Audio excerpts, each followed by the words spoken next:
this whole life is a pilgrimage. It is a journey, and it's a place of growth. I think intentional pilgrimages are places of growth, and a lot of times the journey is to a smaller place, an interior place, like the cave of the heart, where you can dwell with God. Hello and welcome to Chat CTK, a podcast exploring life and faith at Christ the King Catholic Church in Nashville, Tennessee. I'm your host, John Stotts, Director of Adult Faith Formation here at CTK. In our 6th episode, I'm joined by Christ the King parishioner Beth Brown, who recently completed the Camino Portugues, a pilgrimage that took her up the coast of Portugal to Santiago de Compostela. We talk about what pilgrimage is, and Beth shares stories from the Camino along with some of the spiritual insights that her journey revealed.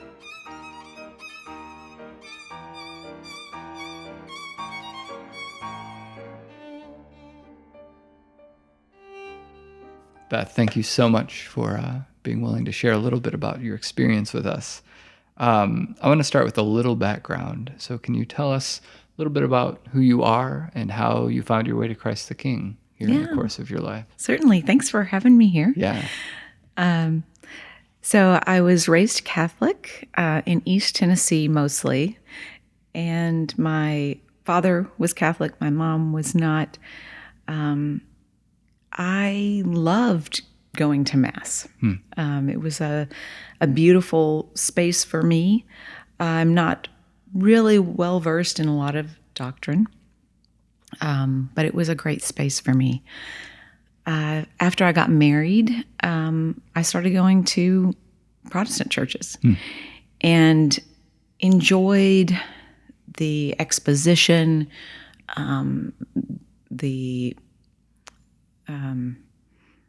the community there for quite a while. In 2013, my mom was diagnosed with terminal cancer, and I needed to go to be with her in her final months and take care of her. And at that time, I wouldn't say it was a spiritual crisis, but I needed more space. I needed something more contemplative in my life. And though I had a great church community that helped me through, it just brought up more of a yearning to be in the space where I was when I was younger. And that was the Mass.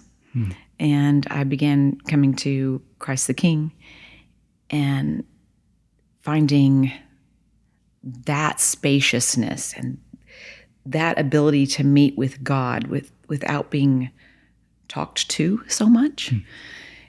And I don't know. I was drawn in again. I think that's kind of a theme in my life right now, is that I'm being drawn. I'm the kind of person who doesn't so much seek out things. Things kind of come to me. And I think what I do have that is more active than passive is a willing spirit. And so that's why I'm here at Christ the King. And I will tell you, again, one of these kind of, I'll just try adult education, see what that's like. And I've been drawn more and more to those classes that you do. The openness of the people there, the varied subjects that you take on have been, they've always had a connection point with me, but it's always been something new to discover. And that, I think, is exciting. And it's a wonderful community here. I love appreciate that. Yeah. I can definitely, I resonate with the idea of being drawn to things and allowing things to sort of fall into one's own orbit. It's amazing how when you just pay attention, there are patterns and there are things to be learned. So how did the Camino de Santiago Compostela draw you? So a friend of mine years ago had mentioned the movie The Way.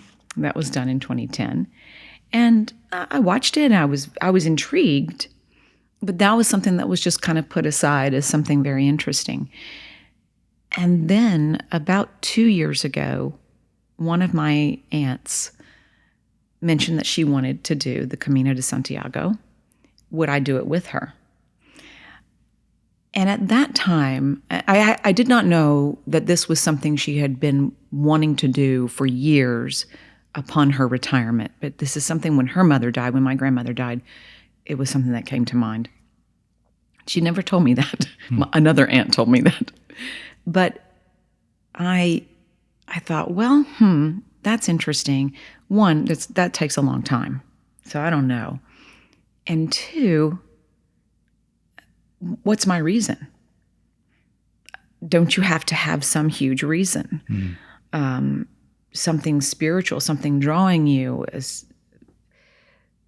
And I kind of put it aside as, again, she kept mentioning it whenever I would see her. And we don't see each other that often, but maybe 3 times a year. And then it was this, I guess, open-spiritedness of, well, maybe I can do this. Maybe there is space in my schedule, and I have a very loving, supportive husband. Maybe this will be okay. And then more opened up. She wanted to do the Camino Frances, which takes, for me, it would take 6 weeks, I think, at least to do it. But there was an opportunity that opened up to do the Camino Portugues, and that's shorter. That's a 2-week stint. Yeah. And so that's how it all came about. It drew you. Yeah, it drew me. Yeah. Some of our listeners may be at this point and wondering, what are these people talking about? What is a Camino? And there are different kinds. So can you fill us in a little bit of what the Camino is and where it came from? Yeah. The little I know, the Camino de Santiago is an ancient route that pilgrims would take. And the end point, there are more, but there are 5 routes. The end point is the Cathedral of St. James in Santiago de Compostela. And it became a place to commemorate and to show honor to the Apostle James. After Christ died and rose again, James went to the northwestern part of Spain to start a church. He returned to Jerusalem and was beheaded by Herod. And then his disciples, to honor him, took his body back to Santiago, what is now Santiago de Compostela, to bury him. And it's a place, St. James is the patron saint of Spain. And he's depicted as a pilgrim, but there have been also points in history where he's been depicted as the god of war, or not the god of war, but the saint that would accompany you. James Matamoros, right? The slayer of the Moors. Yes. Exactly. So, but now he really is identified as this man of peace and of journeying. So I love St. James. Yeah. How does the Portuguese route fit into this? So honestly, I don't know why the different routes are what they are. I do know that the Santiago Camino was easier for some Europeans to go again on a Christian pilgrimage than to go down to Jerusalem and to Rome, because those routes became very dangerous and laborious. Right. And so this was another place of pilgrimage. Yeah. I don't really know why from Portugal. Yeah. Sometimes when we hear the word pilgrim, I think funny hats and Thanksgiving turkey and the Mayflower, but you're using it, I think, in a more ancient sense. Before we get into some of your experiences, can you tell us what it means to you to be a pilgrim? Like, what is a pilgrimage? And I asked this because you, a few minutes ago, you said you didn't know if you had a reason. So what is the reason for going on pilgrimage? I think what I found was, and maybe this is very simplistic, but this whole life is a pilgrimage. It is a journey, and it's a place of growth. I think intentional pilgrimages are places of growth, and a lot of times the journey is to a smaller place, an interior place, like the cave of the heart, where you can dwell with God. I think for me, that's what a pilgrimage is. And to do that in day-to-day life, where I live, what I normally do with my days, is difficult. And so I think pilgrimage, getting away from that for an extended period of time, having the intent of, let me be open to what God is trying to say to me, that's pilgrimage to me. Yeah. I find myself wondering what the difference is between a pilgrimage and a retreat. Yes, because I was almost going there with that. Yes. Right. And what strikes me at the outset is people. If you go on retreat, often you can carve out a space for yourself and kind of protect it and do that listening and seek God in that cave of the heart. But I imagine when you were on the Camino, you weren't alone a lot of the time. Right. And that changes the journey. Right. And it is movement. Whereas retreat, you can, of course, be moving in retreat, but this is more about the movement, the doing of the simple things of life, the walking, the washing your clothes out, the finding where you're going to have a meal, all of that. And you are doing it with a community of people, whether it is people you know well, whether you choose to engage with them and make friends and they become your Camino family. People talk about that a lot. Or whether it's just, ships passing in the night. You never see this other person again, but they make an impact. There is something shared, even if you don't even say a word to each other. I have to say that kind of correlates with my love of the Mass also. It is this collective petition to God, this collective being with God that I really love. I don't have to know the person who sits beside me, but we're here for the same reason. And that is definitely what you find on the Camino de Santiago and doing a pilgrimage. We're all here doing the same thing. Yeah.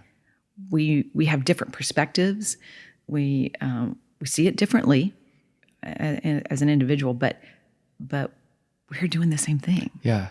Something really cool. And it strikes me that the goal is the same.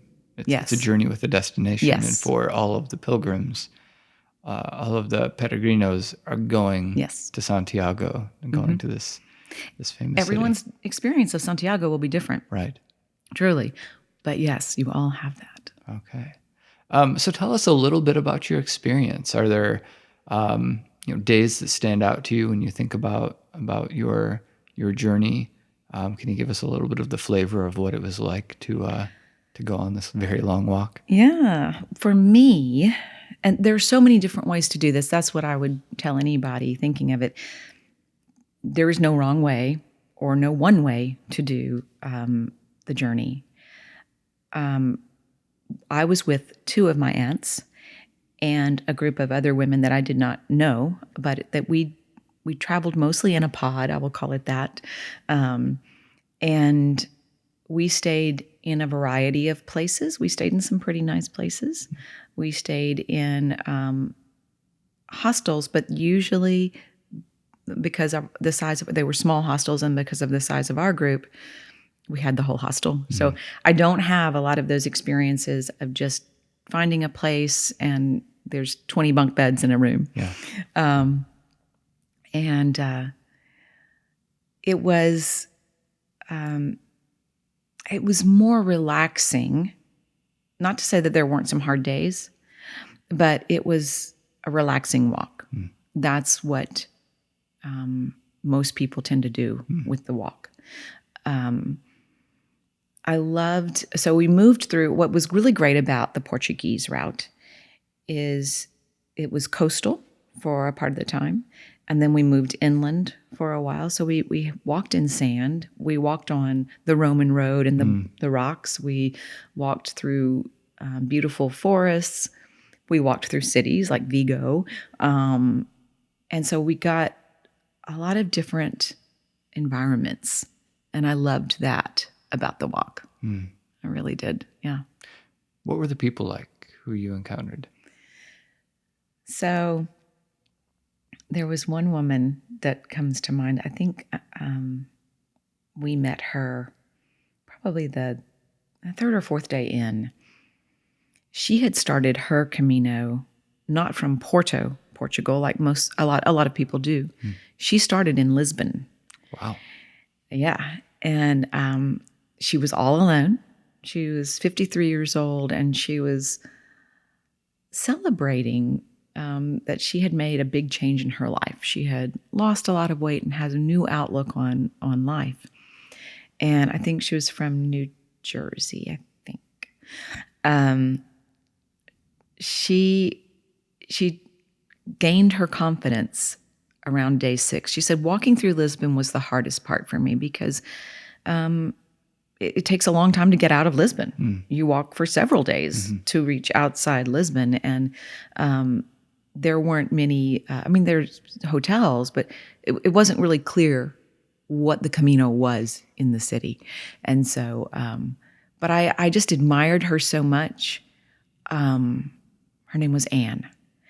And she was just cheerful and exuberant on this day that I met her. Who knows what she was like a day or two out or a day or two before. But yeah, I met a young man from Lincolnshire, England, and he was walking a part of it. So that was another thing. Oh, there's different options. There's different ways to do this. You can walk a part of it if you like. And he was just an outgoing guy. Really, really a beautiful soul. So, yeah. Did you encounter a lot of religion? This is a historically religious route, but I know that often people who choose to make these journeys do them for, maybe they're not Catholics or even Christians. So I'm curious about sort of the religious symbolism or experiences that you saw on the way. So almost every day there was a small church or chapel that was passed. And many of them were, they no longer would hold mass there, many of them.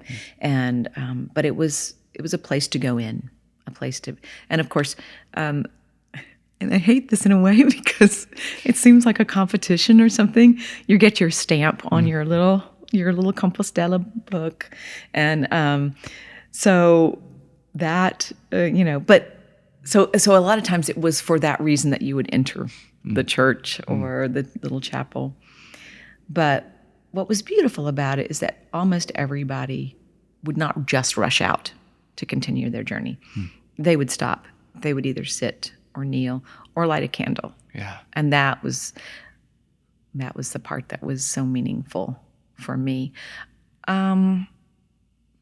I don't know if many of the people really had a religious experience there. Yeah. I don't know. Yeah. It's a beautiful image, an open church that's there for the solace of those who are journeying by. Yeah. It reminds me of during the lockdown when everything was closed. Father Dexter insisted on keeping our church doors open. And I remember putting out a sign that says we're open on the sidewalk, and people would go in with masks on. But something about being able to go into this shared space And there wasn't a liturgy. There wasn't anything we were doing other than being there together. I mean, that's an aspect of church and of churches that I think is really meaningful. And it becomes so, I think, on a journey like this, somewhere quiet and dark and cool. Yes. To just sort of rest and be restored. Yeah. How would you characterize the difference between where you started and where you ended in terms of what you were expecting to have happen, your attitude, what transpired between the beginning and the end? That's a really great question.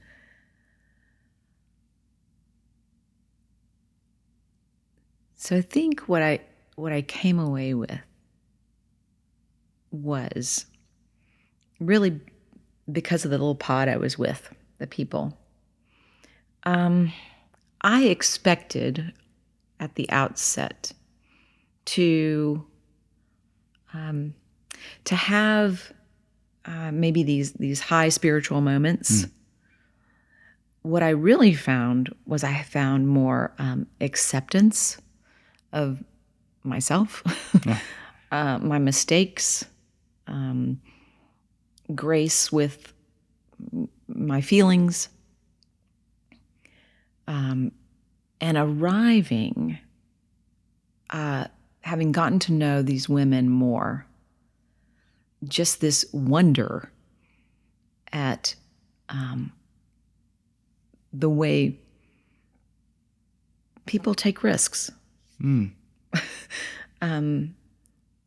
People shed things that are no longer serving them. Well, the simplicity of walking with a lighter backpack. And people do adventurous things. Yeah. I don't know that I had really thought about that going into it. I mean, I knew it would be a long walk and an adventure of a sort, but I put aside, I think, a lot of expectations to be good. I think, and to take risks and know that it's okay. The women I was with, they were very wise, very wise, very loving people, and it was great. Just thinking about some of the women. So, one of the women, she was the oldest in our group. She wouldn't mind me saying this, she was turning 75, like the month after we would be getting back home. And I had bought tennis shoes that I thought were correct for this journey. And she was so kind because I had rubbed off a toenail. Oh, gosh. She gave me her sandals. She said, "Here, maybe these will help." And sure enough, I put on socks and sandals and did that journey the majority of the way in her sandals. Yeah. So she gave you her sandals. She gave me the sandals off her feet. What a gift. What a gift. What have you brought home with you? What's stuck around? The idea of simplicity and simplifying was what really came out of this. There was a very interesting phone call I had with my husband. We would talk through WhatsApp maybe every other day. And I was describing to him wanting to get to the core of life and things that are really important and discard things, because I was seeing people do that. They were, leaving the shoes that didn't work for them, that kind of stuff. And leaving rocks and tokens at certain meaningful places for them in remembrance of a loved one or whatever. And I said, I think simplifying and getting rid of a lot of things in our life that aren't serving us anymore would be a good idea. And it was so interesting. He said, "I'm having the very same thought here on the other side of the Atlantic." He's not on a pilgrimage. No. Well, he must have been on a sort of pilgrimage, but not literally. But he was over here in Nashville. I'm over I don't know if I was in a Garda. I loved a Garda. Anyway, and we decided, well, part of that might be downsizing, and part of that might be being more available to his parents who live in West Nashville. And so when I arrived home on Mother's Day, the very next day, we started cleaning out our house and getting it ready to put on the market in Brentwood. And we live in West Nashville now. So. Listeners, if you're thinking about doing a pilgrimage, that doesn't have to happen. Buyer beware. That's marvelous. Yeah. Did you experience any resistance to that, to this draw towards simplicity? Or was it just accumulated habit that had gotten you to the place where you could finally look at it and say, we don't need all this. We have other things we want to do? I think, yeah. I think we really were ready. Huh. You know? Now, there were some difficult times during the move. but no, I think we really were ready and on the same page for that. Yeah. But keeping things from the Camino, I was very struck on when I was in Santiago. I stayed about 2 or 3 days there. We stayed right next to the cathedral, and I was really, okay, what can I leave behind? Yeah. What do I not need? That was kind of top of mind for quite a while. What might work for somebody else that they would need, leave it behind. Yeah. Could you see yourself doing it again someday? Okay, so my aunts were like, they loved it. They loved and they're like, this wasn't enough. This wasn't enough. So we must do the Camino Frances now. We must do this. We're sitting having wine and cheese, and they're already like planning this. And I'm like, oh, whoa. One of them's turning 75, right? No, that's another. That was a friend along the way. Okay. My aunts are in their 60s. Much better. Yes. And I'm like, well, I don't know. I can't commit. I really am slow to commit. Yeah, totally am. But the more I have thought about it, and the more I have relaxed into, there are so many ways to do this.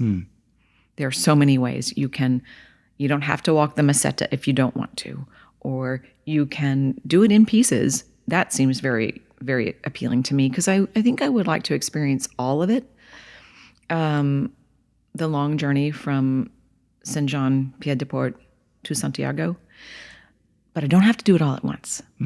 So the answer is yes. I would consider doing it again. St. James is still calling you. I know. Amazing. If some of our listeners are wondering, should I do this? Could I do this? Do you have any advice or suggestions, either from at the very beginning of should I figure out, or how do I figure out if I should do this, to I'm going to do this, what should I know? This is my experience, but I would say make sure your shoes are a half size bigger than you really think you need. And I had been sized up, a year or two ago. Make it a half size bigger than that. Bring supportive sandals as well. So that's the very practical part of it. But also the advice would be from me is let go of preconceived notions of what this is supposed to be. It will be different, and the way you choose to do it. If you want to plan out where you're going to stay along the way before you even go, or if you want someone to do it for you, that is okay. Yeah. If you want to just go over and take your chances and do it old school, day by day, seeing what albergue is available to you, do it. It will work out. The whole Camino Provides thing, it's real. Yeah.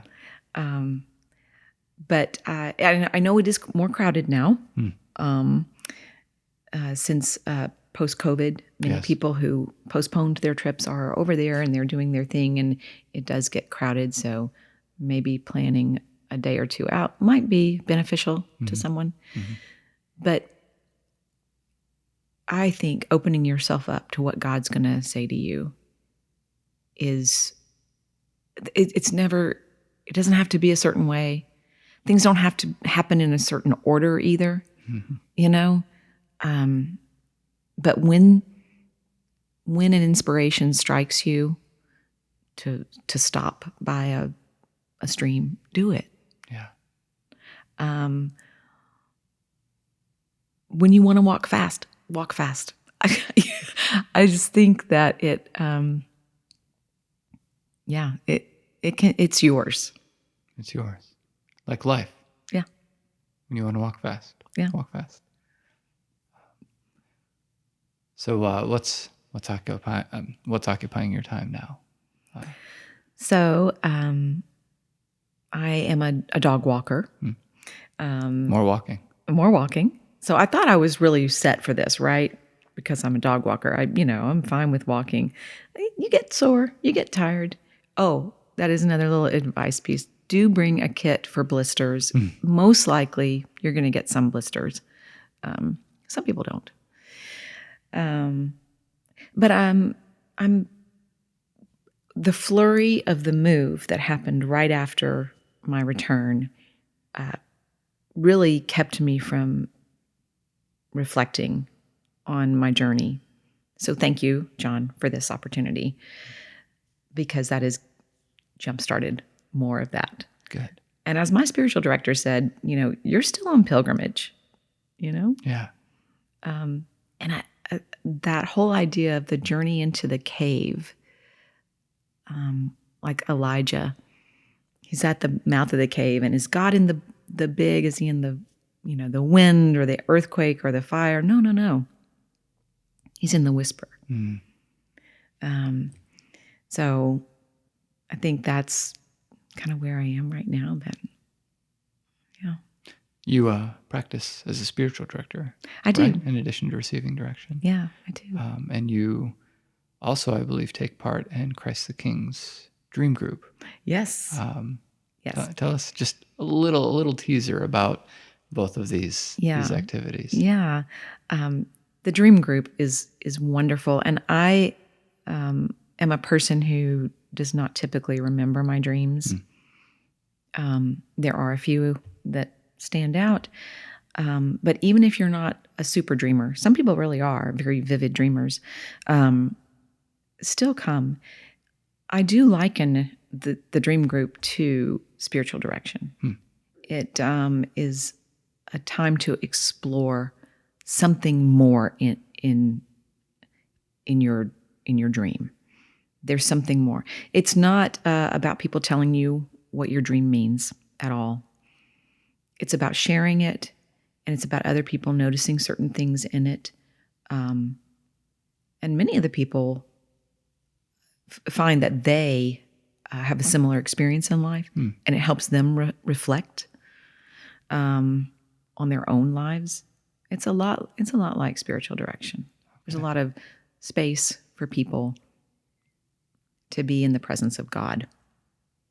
Yeah. In the coming weeks, I'm hoping to interview Richard Rogers, who both facilitates the Dream Group, so listeners can hear more about that, and also coordinates our body of spiritual directors who are available to folks at the parish. So we'll be hearing more.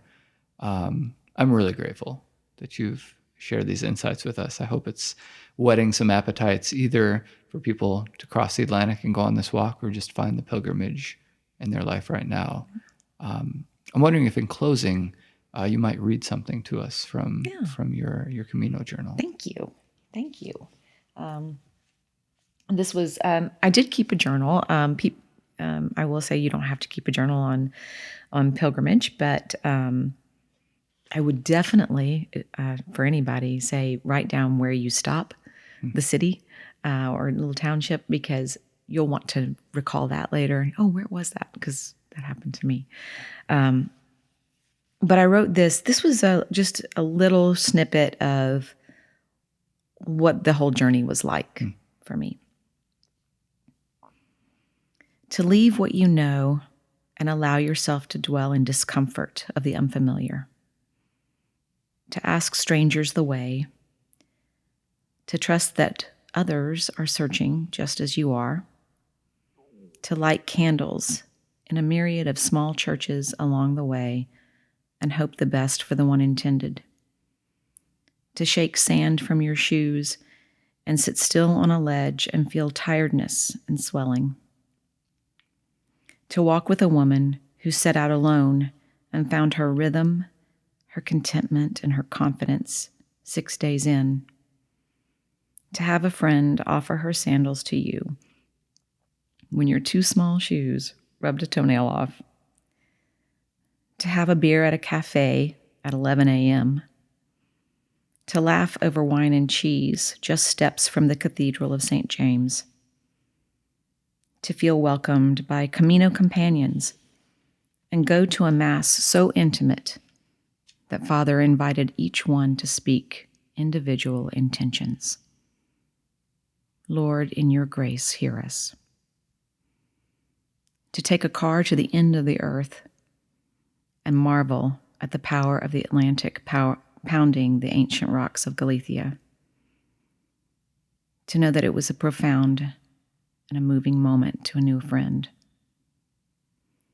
To be confronted over and over with weakness and to recognize Christ in it. To know that it is you growing to love him more. To know simplicity of rooms and clothes and meals. To know that it takes longer than you thought it would. You're still on pilgrimage. Beth, what a treat. Thank you so much for joining us today. This was delightful. Thanks.